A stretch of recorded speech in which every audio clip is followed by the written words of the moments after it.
আজকে জাজমেন্ট কিছুক্ষণ এই মিটিং চলে। সেই মিটিংয়ে অনেকগুলো গুরুত্বপূর্ণ বিষয় উঠে এসেছে। সেই সংক্রান্ত যে আলোচনাগুলো হয়েছে, কি আলোচনা হয়েছে সেই চেয়ারম্যান স্যারের সাথে, সেই বিষয়ে আপনাদের শুনে জিদ্দা এবং শফিকুল দা সেই বিষয়গুলো আপনাদের সামনে তুলে ধরবে এক এক করে। সঙ্গে থাকবেন। আশা করি যারা শুনতে পাচ্ছ তো তোমরা, কথা শোনা যাচ্ছে? আচ্ছা, ওকে। তো শুরু করি, বেশিক্ষণ সময় নষ্ট করে লাভ নেই, কারণ আজকে আমরা চেয়ারম্যান স্যারের সাথে কালকে আমরা সাক্ষাৎ করতে পারতাম, কিন্তু কালকে আমাদের ছিল ফোনটা। কালকে আমাদের স্যার বললেন যে উনি আগে ল সেকশনের সাথে বসুক, তারপরে আমাদেরকে আসতে বলেছিল। তাই সেই মোতাবেক আজকে স্যার আমাদেরকে টাইম দিয়েছিলেন, বিকেল 3টের সময় টাইম দিয়েছিলেন। আমরা সেই মতো এসছিলাম। আমি এসছিলাম, দীপ এসছিল, তারক এসছিল, শফিকুল এসছিল এবং আমাদের সাথে স্নেহাংশুও ছিল, যদিও স্নেহাংশু নিজের অন্য কাজ ছিল বলে একটু আগে বেরিয়ে গেছে।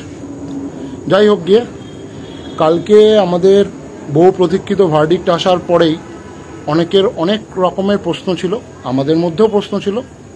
তার কারণ হচ্ছে ভার্ডিক্ট আমার মতে, যদিও এটা আমার মতে ভালো হয়েছে, এবং আজকে চেয়ারম্যান স্যারের সাথে কথা বললাম এবং চেয়ারম্যান স্যারকেও ভার্ডিক্ট নিয়ে কোনো রকম অসন্তুষ্টি প্রকাশ করতে অন্তত আমি দেখিনি, বাকিরাও কেউ দেখেনি, আমাদের গ্রুপের কেউই দেখেনি। হ্যাঁ, তবে কিছু কিছু টেকনিক্যাল এরর আছে। আমরা ভেবেছিলাম স্যার হয়তো রিভিউ পিটিশনের জন্য যাবে, কিন্তু সেরকম কোনো রিভিউ পিটিশন নয়।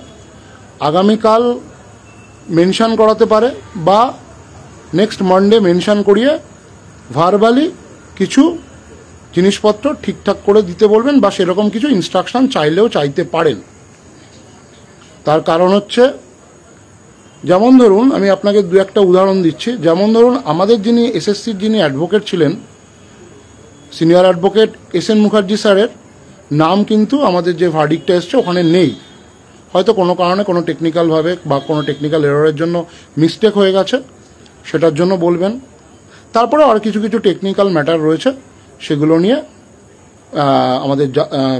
আমাদের যে অনারেবল জাজেস রয়েছেন তাদের কাছে ভার্বালি কোনো ইনস্ট্রাকশন চাইতে পারেন। এটা আগামীকাল হতে পারে বা মানডে হতে পারে। এরপরে যে জিনিসটা কথা হচ্ছিল, আমরা ডাইরেক্টলি জিজ্ঞেস করলাম স্যারকে যে স্যার, প্যানেল কি আবার তৈরি হবে? একদম যা যা কোয়েশ্চেন আমার মনের মধ্যে এসেছিল সেগুলোই জিজ্ঞেস করেছি। সেই সমস্ত কোয়েশ্চেনের সাথে আশা করি আপনারাও একমত হবেন। তো স্যার বললেন, হ্যাঁ, যেহেতু 633 জনকে আমাকে ইনসার্ট করতে হবে, সেহেতু রিপ্যানেল হবে। তারপরে আমাদের কোয়েশ্চেন ছিল যে স্যার দেখুন, আমি একটা কথাই বলি, আমরা ওখানে যা যা শুনেছি বা যা যা আলোচনা করেছি সেটাই বলবো। আমাদের কোনো নির্দিষ্ট কোনো গ্রুপেই যে এই কথাগুলো বলতে হবে এরকম কোনো ব্যাপার নেই, আর লুকোচুরির কোনো ব্যাপার নেই। কারণ আপনিও একজন ক্যান্ডিডেট, আমিও একজন ক্যান্ডিডেট। আপনিও 9 বছর ধরে ওয়েট করছেন, অপেক্ষা করছেন, কষ্টে রয়েছেন, আমিও তাই। এর মধ্যে কোনো ডিফারেন্স নেই। আর আমাদের এখানে কোনো লুকোচুরির ব্যাপার নেই, কোনো নাম কেনার ব্যাপার নেই, কিচ্ছু ব্যাপার নেই। আর আমাদের কোনো রকম অভিলিপ্সা গতকালও ছিল না, আগের দিনগুলোতেও ছিল না যে নেতা হওয়ার, আজও নেই, কালও থাকবে না। আর আমরা এটাকে কোনো নেতা হওয়ার প্ল্যাটফর্ম বানানোর চেষ্টা করিনি। অনেক বিখ্যাত মানুষদের জন্য মতো আমরা যেরকম ছিলাম আজও সেরকমই রয়েছি। সময় থাকলে ফোন ধরি, না থাকলে ফোন ধরি না, যতটা সম্ভব অ্যান্সার দেওয়ার চেষ্টা করি। আচ্ছা, আমাদের সেকেন্ড কোয়েশ্চেন ছিল যে স্যার, যদি রিপ্যানেল হয় তাহলে সেই প্যানেল কবে নাগাদ প্রকাশ হতে পারে? তো এখানেও লুকোচুরির কোনো ব্যাপার নেই। আজকে পর্যন্ত প্রোগ্রাম অফিসার ছিলেন না, প্রোগ্রাম অফিসার কালকে আসবেন। স্যার বললেন যে সমস্ত কিছু মিলিয়ে আমার 8-10 দিন কাজ করতে টাইম লাগবে। স্যার আমাদের বলেছে 10 to 12 মধ্যে চলে আসবে, কিন্তু আমি বলছি যে 10 to 12 ধরলে আবার তো 10 থেকে 11 থেকে 12 থেকে আপনাদের সবার মধ্যে একটা টেনশন শুরু হবে। সেটা আপনি বলছি 15 সেপ্টেম্বরের মধ্যে সেটা ফাইনাল অবশ্যই চলে আসবে, ফাইনাল প্যানেল চলে আসবে। এরপরে স্যারকে যেটা আমরা জিজ্ঞেস করলাম যে স্যার, তাহলে কাউন্সিলিং কবে থেকে স্টার্ট হবে? স্যার বললেন যে কাউন্সিলিং প্রক্রিয়ার জন্য একটা নির্দিষ্ট ধরো একটা প্যান্ডেল তৈরি করতে হবে, ডেকোরেটরসকে অর্ডার থেকে শুরু করে টিচারদের ইয়ে করা, সফটওয়্যার তৈরি করা, সমস্ত কিছু, এই সমস্ত কিছু একটা কাউন্সিলিংয়ের যে পূর্ব প্রস্তুতি সেগুলো সারতে 10 দিন মতো টাইম লাগে। তা স্যার বললেন এন্ড অফ সেপ্টেম্বরে অবশ্যই নোটিশ আসবে এবং পুজোর আগে একটা হলে একটা বা দুটো দিন কাউন্সিলিং হয়ে যাবে, বাকি কাউন্সিলিং লক্ষ্মী পুজো থেকে কালী পুজোর মধ্যে কমপ্লিট হবে। এরপরে আমি কোশ্চেন করেছিলাম যে স্যার জয়েনিংয়ের ব্যাপারটা বা কাউন্সিলিংয়ের সময় এবার আমরা কি পাবো। স্যার বললেন কাউন্সিলিংয়ের সময় তোমরা ডাইরেক্টলি, এবার তো আমাদের কোনো প্রবলেম নেই, রেকমেন্ডেশন লেটার আমাদের দিয়ে দেওয়া হবে। আচ্ছা, এরপরে যে কোশ্চেনটা আসে যে স্যার রেকমেন্ডেশন হয়ে যাওয়ার পরে জয়েনিং কবে হবে, এটা খুব ইম্পর্টেন্ট প্রশ্ন। স্যার যেটা বললেন যে আমাকে তোমাদের হাতে তো আমরা রেকমেন্ডেশন লেটার ডাইরেক্টলি দিয়ে দিচ্ছি, বাকি 3 জায়গায় আমাকে 3টে লেটার পাঠাতে হবে, এক ডিআই অফিসে, এক হেড অফ দ্য ইনস্টিটিউশনকে, এক শিক্ষা দপ্তরে, আর একটা managing committee, administrator, school managing কমিটিকে। যেহেতু এবছরের জয়েনিং বা অ্যাপয়েন্টমেন্ট লেটার কিন্তু স্কুল ম্যানেজিং কমিটি দেবে, তো সেটা স্যার আমরা কবে পাবো?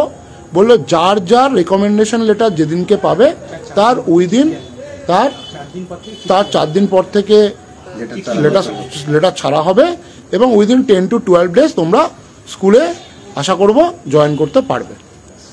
এটা হচ্ছে আমাদের এই পোর্শনটার সমস্ত রকম আলোচনা হলো। লুকোচুরির কোনো ব্যাপার নেই, আশা করব এর মধ্যেই হবে, এর বাইরে কোনো কিছু হবে না এবং যত দ্রুত সম্ভব হবে। আর এইবার আসছি যে রায় কেন ভালো হলো।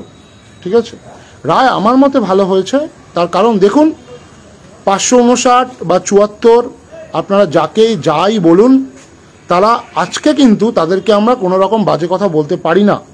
তার একটাই কারণ, তারা অনারেবল কোর্টের অর্ডারে কিন্তু ফাইনাল মেরিট লিস্টে আসবে। সুতরাং তাদেরকেও একজন ক্যান্ডিডেট হিসেবে আরেকজন ক্যান্ডিডেটকে যে রেসপেক্ট এবং যে ভালোবাসা দেওয়া যায় সেটাই দেবেন। কাউকে ছোট বা বড় করার এখানে কোনো ব্যাপার নেই, অন্তত আমার তরফ থেকে কোনো রকম তাদের প্রতি কোনো রকম আগেও বিতৃষ্ণা ছিল না। তারা যখন ফিরে এসছে তাদেরকে স্বাগতম, তার কারণ তারা নিজের ইচ্ছায় বা এসএসসির ইচ্ছায় আসেনি, তারা উইথ কোর্ট অর্ডারে এসছে। এইবার বড়ের কথা, যেটা আমি একটা ছোট্ট একটা ইয়ে করে দিই, যদি এই সম্পর্কে ডিটেলস শফিকুল বলবে, যে 14,052 নিয়ে কাল থেকে আমাদের একটা বিভ্রান্তি হচ্ছে যে এখানে কি সবাইকে রেকমেন্ডেশন দেওয়া হবে। হ্যাঁ, এই কথাটা যেরকম লেখা রয়েছে সেরকম 12-এর 5 এবং 12-এর 6 অনুযায়ী লিস্ট করতে বলা হয়েছে, অর্থাৎ মেরিট লিস্টে ওয়েটিং এবং এমপ্যানেল দুটো লিস্টই আসবে। এবং 14,052, দেখুন 14,052 প্রত্যেকে রেকমেন্ডেশন লেটার পেয়ে, জয়নিং লেটার পেয়ে স্কুলে যাক, এবং সেটা মানে যখন হবে তার থেকে বেশি খুশি আমাদের কারোর মধ্যেই হবে না। তার কারণ তারা প্রত্যেকে যোগ্য ক্যান্ডিডেট, তারা কেউ ওয়েটিং লিস্টে থাকবে, কেউ এমপ্যানেল থাকবে, তারা প্রত্যেকেই রেকমেন্ডেশন লেটার পেয়ে জয়নিং পেয়ে স্কুলে যাক, এটা আমি এবং আমাদের টিম মন থেকে অল টাইম চেয়েছে এবং সেটাই চাবে। কিন্তু এখানে লেখা রয়েছে রেকমেন্ডেশন দেওয়া হবে 14,052 জনকে, কিন্তু উইথ ল, অ্যাকর্ডিং টু ল। সুতরাং চেষ্টা করা, স্যার যেটা বললেন যে হ্যাঁ অবশ্যই আমি চেষ্টা করব, যতক্ষণ অবধি আমার ধাপে ধাপে ইয়ে হবে ততক্ষণ আমি রেকমেন্ডেশন লেটার এবং জয়েনিং দিয়ে কাউন্সিলিং করে তাদেরকে স্কুলে পাঠাবো। এবং কাউন্সিলিংও এবার যেহেতু আমার কাউন্সিলিং করাতে কোনো রকম বাধা নেই, সুতরাং সেগুলো আমি খুব তাড়াতাড়ি করারই চেষ্টা করব। ঠিক আছে, এইটা একটা কথা। আর একটা কথা, এখানে আমি একটু ছোট্ট কথা বলে দিই যে এখন কিন্তু আমরা এই 14,052 কিন্তু একটা জোট, ঠিক আছে, আমরা একসাথে। সুতরাং কেউ যদি ভাবে কালকে সুপ্রিম কোর্টে গিয়ে আমাদেরকে আবার হেনস্থা করবে, অনেকেই গিয়েছিল, দেখুন রিজার্ভেশন ল যা ছিল কি ছিল আমি অত বুঝি না, কিন্তু হাইকোর্ট সেটাকে, হাইকোর্টের মাননীয় জাজ ডিভিশন বেঞ্চ সেটাকে মান্যতা দেয়নি। এক, সিট আপডেট যে সমস্ত বন্ধু বান্ধবরা, আমিও চাইতো কালকে 50,000 সিট আপডেট হোক, মন প্রাণে বলছি, কারণ আমাদের স্কুলের প্রচুর স্কুলের সিট ফাঁকা রয়েছে এবং সেই সমস্ত বন্ধু যারা অনেক দিন ধরে পরীক্ষা দিয়ে বসে রয়েছে, পরবর্তীকালে কোনো পরীক্ষা হয়নি এ বিষয়ে। কিন্তু কেউ যদি মনে করে প্রসেস আটকে রাখবো, সেটা কিন্তু চক্রান্ত, ঠিক আছে। এবং তাদের জন্য যারা দৌড়াবে তাদের আমি যারা সিট আপডেটের জন্য যারা মানে এখনও অপেক্ষা করছো তাদের কাছে আমার একটাই রিকোয়েস্ট, অযথা নিজের পয়সা নষ্ট না করে তোমরা রাজপথে আসো। হতেই তো পারে যে তোমাদের সিট আপডেট হলো। আমি সিট আপডেটের বিরোধী নই, গতকালও ছিল না, আজকেও থাকবো না। বারবার ধরে বলছি, তোমরা আসো, কিন্তু রাজপথে আসো, লড়াইতে আসো, আন্দোলনে আসো, কিন্তু অযথা নিজেদের পয়সা এবং সময় নষ্ট করে ওই কোর্টের পিছনে দৌড়িও না। তোমাদের কষ্টের পয়সা এক। আর 2 নম্বর হচ্ছে, আমি সবসময় মনে করি যে কারোর যোগ্যের কোনো চাকরি আটকে নিজেদের চাকরি চাওয়াটাও কিন্তু একটা অপরাধ। সুতরাং এই 2টো পয়েন্ট ভেবে দেখবে। আবার বলছি, তোমরা কালকে সুপ্রিম কোর্টে যেতে পারো, যেখানে ইচ্ছা যেতে পারো। হ্যাঁ, সুপ্রিম কোর্টে যদি তোমরা যাও, তোমাদের জন্য আইনি মোকাবিলা করতে এবার আমরা প্রস্তুত। এবং শুধুমাত্র কোনো সম্মানীয় মানে কি বলবো, সম্মানীয় লয়ারের উপরে আমরা শুধুমাত্র সম্মানীয় কোনো লয়ারের উপর ডিপেন্ড করব না। সুপ্রিম কোর্টে আমরা এবং আমাদের টিম যতটা স্ট্রং লয়ার এবং সিনিয়র অ্যাডভোকেটকে দাঁড় করানো যায় সেটা করব, কারণ লড়াইটা এবার আমারও। আর এবং এর মধ্যে কোনো লুকোচুরিও থাকবে না যে বিশিষ্ট কজনই ওখানে যাবে, বিশিষ্ট কজনই বুঝবে। এইখানে আমি বলে দিচ্ছি, এবার লড়াইটা বুঝে নেব। এবং যারা 14,000 তাদের মধ্যে যার যেখানে ইচ্ছা যাবে, আমি আমার লড়াই, আমার টিম আমাদের লড়াই আমরা সঠিকভাবে বুঝে নেব। কারণ নিশ্চয়ই দেখছো তোমরা 9, 10, 11, 12 সেখানে প্রচুর বড় বড় সিনিয়র অ্যাডভোকেট দাঁড়াচ্ছে। সুতরাং আমরাও অবশ্যই সেই সম্মানীয় বিচারপতির উপর, সম্মানীয় সেই লয়ারের উপরে আমাদের সম্মান রয়েছে, কিন্তু আমরাও আমাদের মতো সিনিয়র অ্যাডভোকেটদের দাঁড় করাবো। সরকার যাদেরকে দাঁড় করাবে আমরা সরকার যাতে বেস্ট অ্যাডভোকেটদের দাঁড় করায় তার জন্য আমরা চেষ্টা শুরু করে দিয়েছি, বা আমরা সেই সমস্ত জায়গায় যাব যে আমাদের দরকার হলে আমাদের মাননীয় শিক্ষামন্ত্রীর কাছে যাব, যেখানে যেখানে যাওয়ার দরকার যাব। হ্যাঁ, আমাদের সাথে এই মুহূর্তে মাননীয় মুখ্যমন্ত্রীর কোনো রকম যোগাযোগ স্থাপন হয়নি, একদম স্ট্রেট কাট কথা। কারণ আমাদের এখন পর্যন্ত অতটাও ক্ষমতা হয়নি। হ্যাঁ, মাননীয় শিক্ষামন্ত্রীর কাছে অবশ্যই যাওয়ার চেষ্টা করব, এবং সেটাও আমরা যা জানবো ওখান থেকে লাইভ করে জানিয়ে দেবো। কোনো ব্যাপার নেই, কোনো লুকোচুরির ব্যাপার নেই। এখানে কেউ আলাদা নয়, কেউ নেতা নয়, কেউ নেত্রী নয়, আমরা সবাই সাধারণ। আর একটা পয়েন্ট আমার বিশিষ্ট বন্ধু আমাকে মনে করিয়ে দিয়েছিল সকালবেলা, এবং তো পয়েন্টগুলোও দিয়েছিল, যে যাদের নাম এই 559 এবং 74 জনের মধ্যে ছিল না, কিন্তু তাদের ওএমআর যাচাই করার পরে, ওএমআর পরীক্ষা করার পরে তাদের নাম্বার কমেছে, তারা হয়তো এমপ্যানেল থাকার ছিল ওয়েটিংয়ে চলে গেছে, বা এমপ্যানেলের লাস্টে চলে গেছে, তাদের সেই নাম্বার কিন্তু ফেরত আসবে। সেটা কিন্তু আমাদের স্যার আমাদেরকে বারবার ধরে বলে দিয়েছে। এবং যাদের একাডেমিক প্রবলেম রয়েছে তাদের কিন্তু অবশ্যই বাদ দেওয়ার ক্ষমতা এসএসসির রয়েছে 95। কারণ কোথাও, হ্যাঁ তোমরা বলতেই পারো, কারণ বারবার ধরে এসএসসিকে বলা হয়েছে উইথ ল যেটা করা হবে বা করা যায় সেটাই করতে। তো এটা হচ্ছে ওভারঅল আমাদের আজকের সাক্ষাৎকার। লুকোচুরির নির্যাস দিয়ে দিলাম।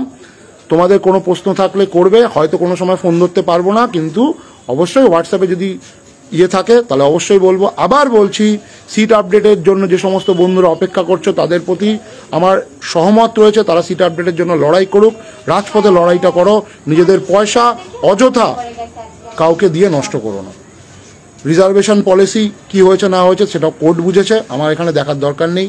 যে সমস্ত 559 এবং 74 বন্ধুরা আবার এই মেন সিস্টেমে ফিরে আসলো, তাদেরকে আমার তরফ থেকে স্বাগতম, আমাদের টিমের তরফ থেকে স্বাগতম, তার কারণ তারা কোর্ট অর্ডারে ফিরে এসছে।